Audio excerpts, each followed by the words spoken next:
Today we're doing another review of a now Legends but still very cool Space Marine unit, and one that has actually very recently been released in plastic. So if you are like me and you love Legends units and you still get to use them with your friends and in your games group, hopefully you will find this video useful, if not a little bit fun. So today we're looking at the Fellblade. The Fellblade is the Space Marine answer to the Imperial Guard Baneblade chassis. It is a very big tank. You can see it on screen here compared to a Repulsor, which is in itself a fairly hefty vehicle. So yes, the Fellblade is big. And it is, like the Baneblade, more of a generalist all-rounder. It's not like the Shadow Sword, which is a super focused anti-Titan, anti-vehicle kind of killer. This is very much an all-rounder, so you do have to take that in mind when you look at its weapons and abilities and stats and everything, but just on the base profile, it does have a very beefy stat line. It's got a relatively healthy 9-inch move, so it can zip around the board reasonably well, although with the range it has on its guns,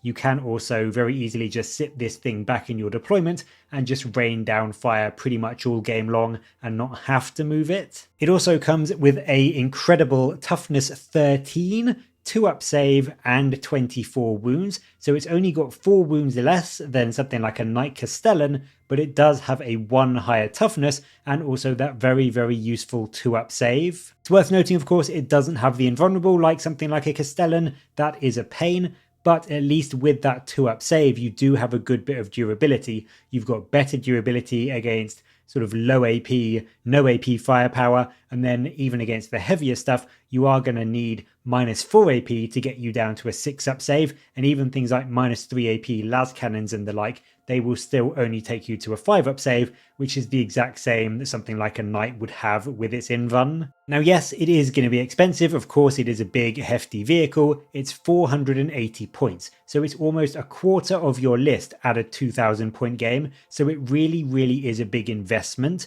But for that stat line and for those points, this thing will survive quite a lot of enemy firepower.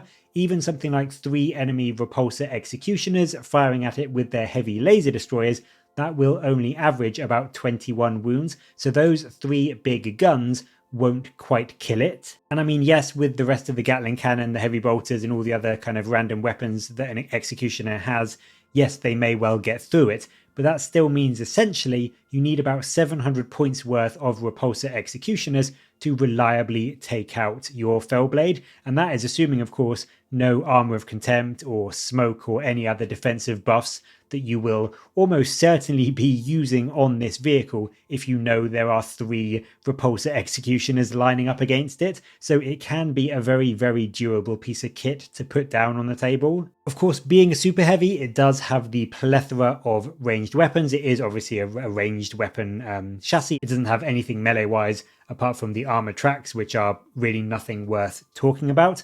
But in terms of ranged guns, it comes stock with a demolisher cannon, 2 quad las cannons, a twin heavy bolter, and of course your main gun, which is the Fellblade Accelerator cannon. You can obviously take some extras as well, they are free, so why wouldn't you? You can bring a Havoc launcher and a choice of a heavy bolter, a heavy flamer, a multi-melter, or a storm bolter. For me, the heavy bolter or the multi-melter would be the easy picks there. But on top of that, you can also swap out the 2 sponson quad las cannons for either 2 quad heavy bolters, which is a bit meh to be honest with you, unless you know for certain you're up against infantry, or instead 2 laser destroyers, and they are actually in some situations a consideration. Looking at the weapons more specifically, of course we know the Demolisher Cannon is something we've seen on a lot of vehicles already. It throws out D6 plus 3 shots with Blast at strength 14, -3 AP and D6 damage. So that is a great profile. As I said, it's already the main gun on a lot of other tanks, but here it is just a side piece. So that is a lot of damage that you can do almost incidentally alongside the rest of the shooting this tank has. It does of course also have the sponsons and the big gun. The sponsons, first up, the quad las cannons, which is the base option, that gets you for each sponson 4 las cannons. So each side gets you 4 strength 12, -3 AP, D6 plus 1 damage shots. So in total, from both sponsons, you are firing 8 las cannons into the target.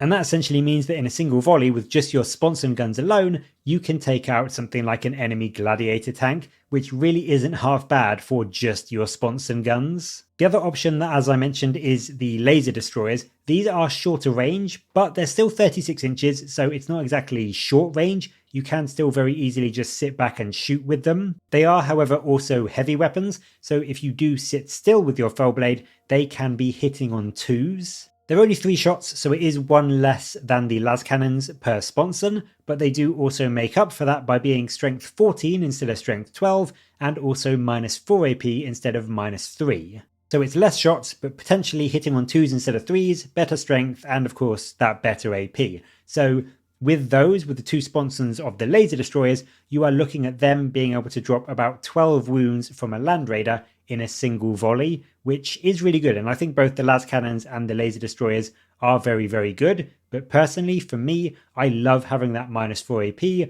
I think the 36-inch range is still good enough. And I think the fact that if you sit still, you are going to be hitting on 2s, which means into something like an Oath of Moment target, you are going to be hitting with basically every single shot.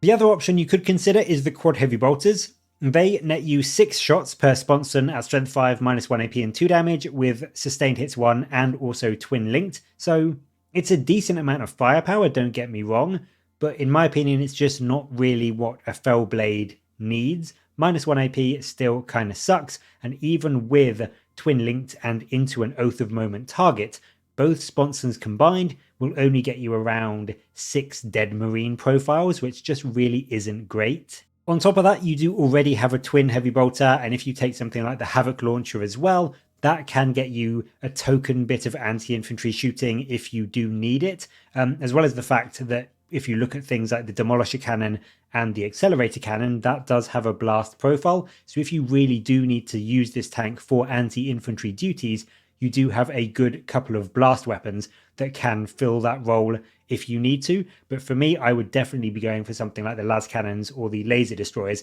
just to add more anti-armor, anti-monster, anti-tank punch, because that is what this tank really, really does well. Now, on the topic of the main gun, the big gun, which is the Accelerator cannon, the main gun of the Fellblade, honestly, it's a bit of a mixed bag.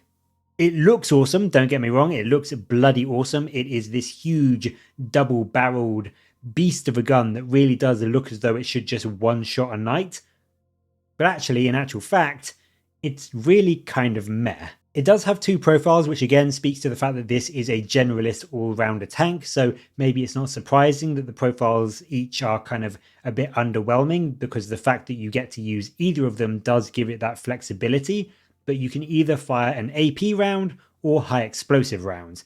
The AP shells are 2 shots, so 1 per barrel, and it is strength 14, minus 3 AP, and a flat 6 damage. Now I'll let you ponder that for just a moment, because considering the gun on the Fellblade is bigger than a bloody repulsor, that's actually quite underwhelming. This gun is actually weaker than the heavy laser destroyer of the repulsor executioner.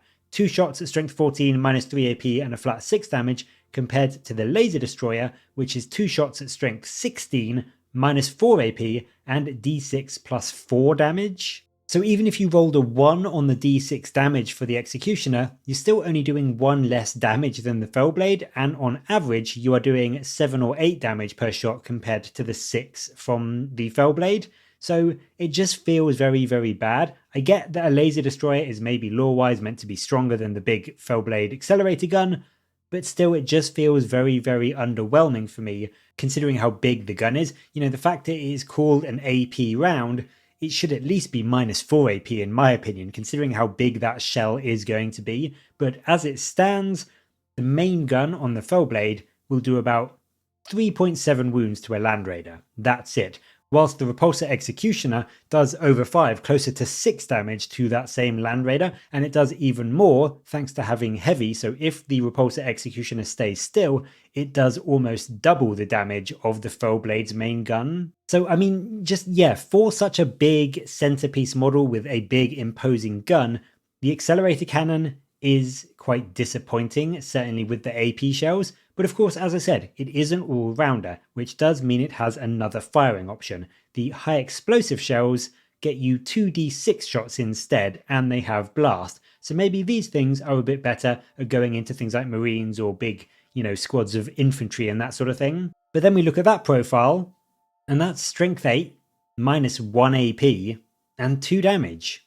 And again, you can just see the problem. That is a really, really bad profile. I mean, I'm not saying that's a terrible profile on something, another vehicle, but on a 480 point main battle line super heavy tank, that is a really bad profile for the gun. It is rubbish into toughness 9 vehicles thanks to wounding on 5s, and then 2 damage means it's also pretty bad into things like Terminators or Custodes or other 3 wound models, and then even into a more ideal target like Marines, minus 1 AP just limits it so much. Into a full squad of 10 Marines, so you're getting the most benefit from Blast into something like a Marine equivalent profile, the shot will on average get you about 3 dead Marines maybe, which is just so bad. It is worse actually than what your Sponson quad heavy bolters will get.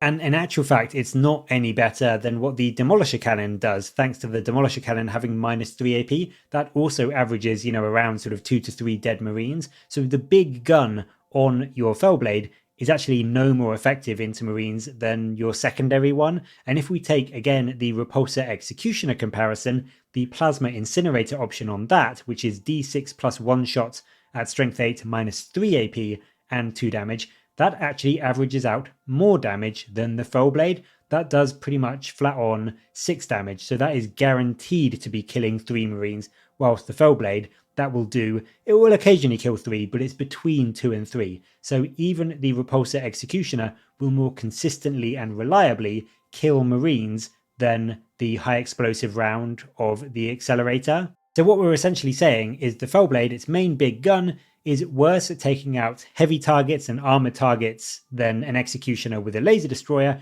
It's also worse at taking out squads and Marines and this sort of thing than an Executioner with a Plasma Incinerator. And yes, don't get me wrong, obviously the Repulsor Executioner can't do both those things. The good thing about the Fellblade is it has both options. It is more versatile. You do also, of course, have 8 las cannon shots and a load of heavy bolter shots to throw around. But considering this is 480 points, and 2 Executioners are 220 each, so 440, that means you could bring 2 Executioners, potentially one with a laser destroyer, one with a plasma incinerator, still have some change left over, and they will net you maybe not quite as good shooting, but certainly still equivalent shooting. 2 Executioners nets you, on top of the 2 big guns, 16 Onslaught Gatling cannon shots, 2d3 Icarus rocket pod shots, and of course the load of heavy stubber and bolter shots to throw into an enemy. So I would say personally, bringing 2 Executioners, even if you do bring one with a plasma incinerator, which is the less good option, I would personally just bring 2 with the laser destroyer. But even if you did want that flexibility, so you brought one with a laser destroyer, one with an incinerator, I would say the shooting from those 2 is probably equivalent, if not, in some situations I would say it's a bit better, in others it's a bit worse. Of course, you do have to take into consideration the Demolisher Cannon of the Fellblade, but it is certainly equivalent. And yes, whilst the Fellblade has got a 2-up save and the Executioners only have a 3-up save, you are also balancing that out by the fact that 2 Executioners nets you 32 wounds, whereas the Fellblade only has 24. So really, even compared to something like 2 Repulsor Executioners, the Fellblade just doesn't come out that well, and in some ways, it feels even worse. And that's made even more painful when you look at the main datasheet rule, Rolling Fortress, because that is just more disappointment. What this rule means is that when a ranged attack targets a model from your army, if this model, so your Fellblade, partially obscures or obstructs the line of sight from the enemy attacking model so they can't see your whole unit, then the unit that they're targeting that is being covered by the Fellblade gets the benefit of cover. So essentially, it's a moving piece of cover and terrain, which, don't get me wrong, is nice when you consider how big this model is. It can definitely get you some mobile cover as you move your units around the board.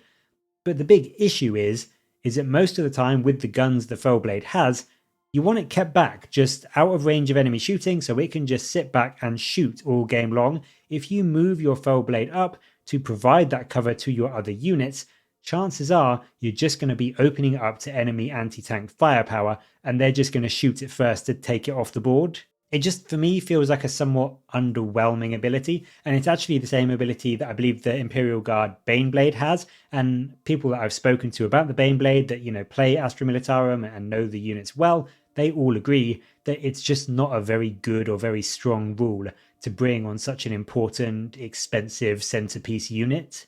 Overall, I think that whilst I do absolutely love the model, I really, really do, and I am still tempted to pick one up just to add to my Dark Angels because I love it as this profile and as this big centerpiece unit. And if you are just playing a friendly game, which considering this is a Legends piece you probably will, absolutely go to town. It is genuinely quite tanky, and it does have a lot of guns that are, if nothing else, really good fun to fire. But if you are, maybe wanting to think of something that's a bit more competitive and actually bring some power to a game, you really do have to weigh up, is this thing worth 2 Repulsor Executioners or a couple of Gladiator Lancers, or hell, even if you do want to stick to the Legends theme, a Kratos. 2 Kratos tanks is the exact same cost as a Fellblade, and I would argue they are definitely better. And actually looking at the Kratos datasheet now, the Kratos battle cannon, considering it's like half the size, is actually better than the Fellblade cannon. It's just one shot, but the AP profile of the Kratos cannon is better strength, better AP, and better damage. And then the high explosive shot, it's D6 plus 3 shots instead of 2D6, but it's strength 10 and it's a flat 3 damage. So it just feels that bringing 2 Kratoses gets you much more durability and much more damage output than something like a Fellblade. Before we end the video, the final few things to cover are, of course, if you are deciding to bring a Fellblade and you want to bring one in your games, which detachments are they best in? And similar to the Kratos video we did a while ago, there are a few main Codex detachments that really do work quite well with things like a Kratos.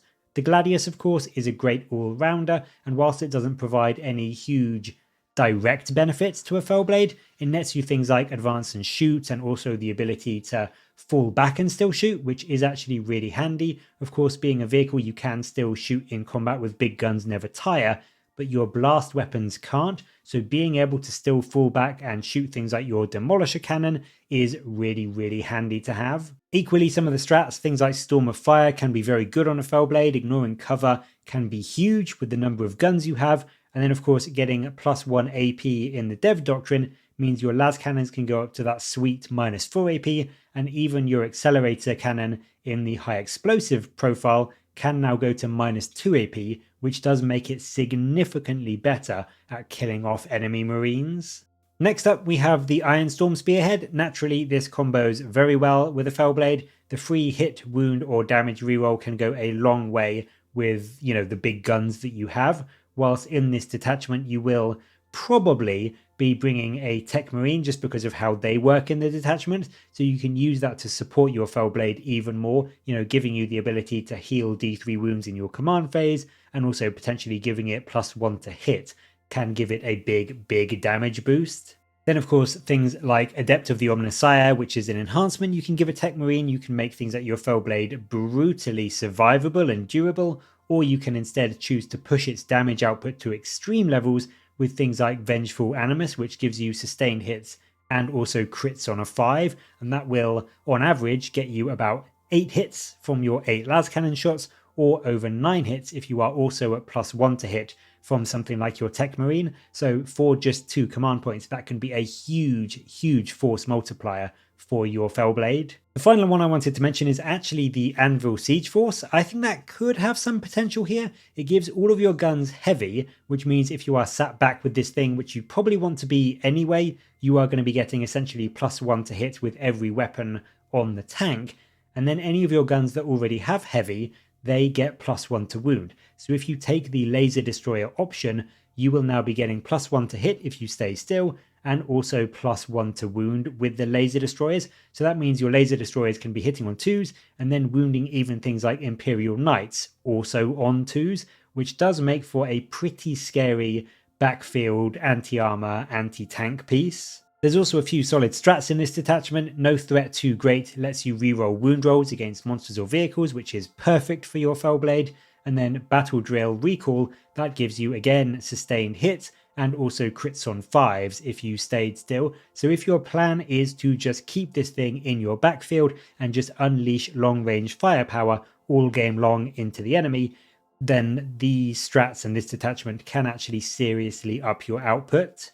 So it's fun, don't get me wrong, I think it does have some potential. I don't think it's absolutely awful. I just think there are a lot of better options for Marines. Even if you don't look outside sort of, tanks, even if you just keep looking inside the tanks, there's already things like the Repulsor Executioner, the Gladiator Lancer, and the Kratos that I would say is comparable, if not better, let alone if you start looking into things like dreadnoughts or infantry units or anything like that that can also do an anti-tank role. There is just a lot in the codex and in your army, especially if you are looking at legends, that can get you as much durability and more firepower than the 480 points that a Kratos will run you. But that's going to be it for this video. I hope you enjoyed it. I do love talking about Legends vehicles just because I enjoy playing them and using them so much. And I do think the Fellblade, especially now it's in plastic, is if you do love the model and you have wanted a big centerpiece tank for your army, even if it isn't the most competitive option,